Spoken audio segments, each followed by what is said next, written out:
What is going on, everybody? In this video, I'm going to be ranking the top 10 surprise teams from the 2025 college football season.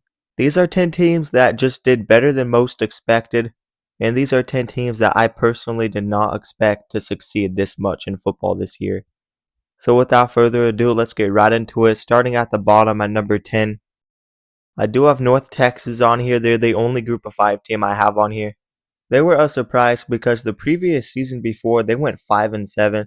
It seemed like any of the hope that they had was drained from that 5-7 season. A lot of people thought they would be really good in 2024, but they weren't. But they ended up winning 11 games in a pretty deep American conference in which they also made the title game. They were one win away from the college football playoffs, but lost to a solid Tulane team. And you have to give props to a guy like Drew Mestamaker who carried the offense. He led the country in passing yards. And also Caleb Hawkins, who ran for well over 1,000 yards as one of the best backs in the Group of 5. They had the highest scoring offense in the Group of 5 and one of the highest scoring offenses in America. A lot of the Group of 5 was chaos. A team like South Florida was a little bit surprising, but they fell apart, while North Texas stayed consistent on offense. And they only managed to drop a couple of games. And I had to have North Texas on here because they have not had a single double-digit win season before 2025, but they managed to go and win 12 games this year and have a very good offense. They lost a lot of their team. They're probably going to take a step back next season, but 2025 was definitely a success and definitely surprising.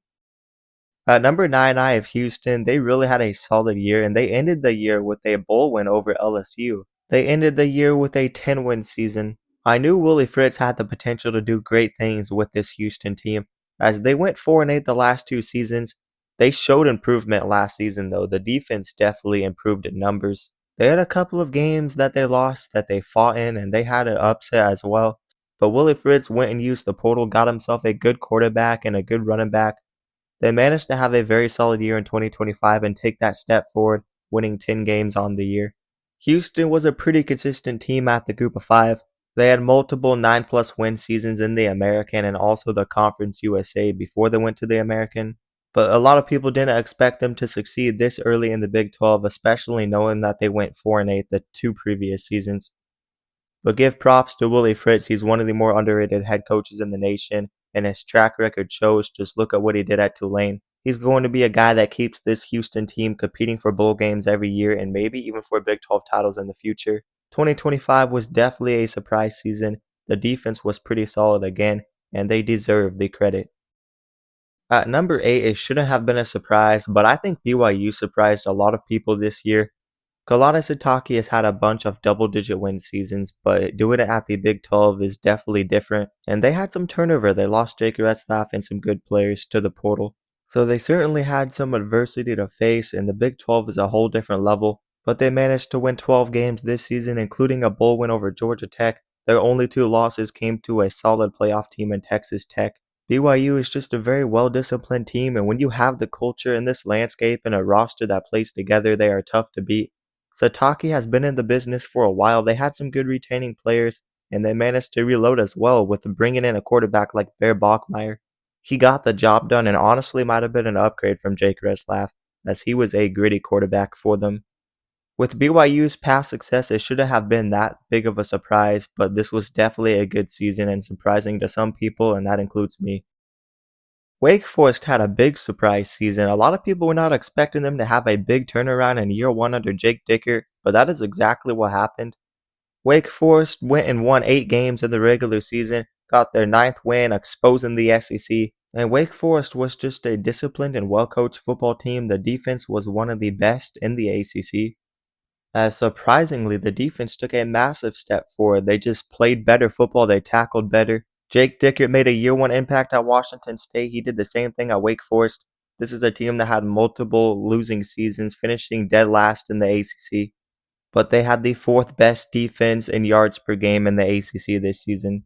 And they also had a solid dual threat quarterback in Robbie Ashford and a running back returning in Desmond Claiborne who had a good year. Give props to Jake Dickert. He will be returning for Wake Forest. If Jake Dickert remains there for years, I expect Wake Forest to continue to make bowl games because he's a very solid head coach. Another surprise team was Arizona, and while I caught on to this team in the offseason, I actually predicted them to win 7+ games. I don't know if I expected them to go and win 9 games because that is what they did. They had a chance to win 10 games, but they played a solid SMU team. Rhett Lashlee coaches that team well. But regardless, you can't take away from the season that Arizona had. I think people have forgotten how talented Noah Fafita actually was. That freshman season he had in 2023 was very good. They had some pieces in the secondary that they retained, some young guys coming up, and I loved what they did in the portal, bringing in those receivers and the transfer from Texas State at running back. They had a lot of balance on offense and defense, and I just think it managed to work out well for them, and they were a surprise team this year, winning 9 games and even beating Arizona State. A lot of people weren't expecting Arizona to take this big step forward, as they picked up a coach that wasn't that proven. He was at the Group of 5 level, and Brent Brennan at San Jose State. He brought over a lot of his players. They didn't do well last season, but year 2 was a big step forward for Brent Brennan and this Arizona squad, and there's some hope for the future. It's only a matter of time until Texas Tech started to succeed with that NIL, but they are not wasting any time as they went undefeated in the regular season with starting quarterback Byron Morton. The one loss came to Arizona State in a game where they did not play good football and they had their starting quarterback out. This Texas Tech defensive front was one of the best, not just in the Big 12, but in the nation. They had a bunch of NFL players in the front seven and on the defensive line. They managed to keep the game with Oregon close for a while, but they just did not have enough offensive firepower. They got to continue to build for the future and grow offensively. But their head coach has done a very solid job and been under the radar. He's been recruiting at a consistent top 3 level in the Big 12, using the portal well, and they had some talented players, and it definitely paid off this season. There was hype on Texas Tech. Not a lot of people were bold enough to pick them to win the Big 12, but I did pick them to win the Big 12, so I was right on them, but still they were a surprise. A team that came out of absolutely nowhere is Virginia. What a weird team in 2025 as their defense took a huge step forward. The offense came out strong, scoring a lot of points, leading them to a shootout over Florida State. But in the second half of the year, the coaching and the discipline and defense paid off as they won multiple one possession games and very low scoring games.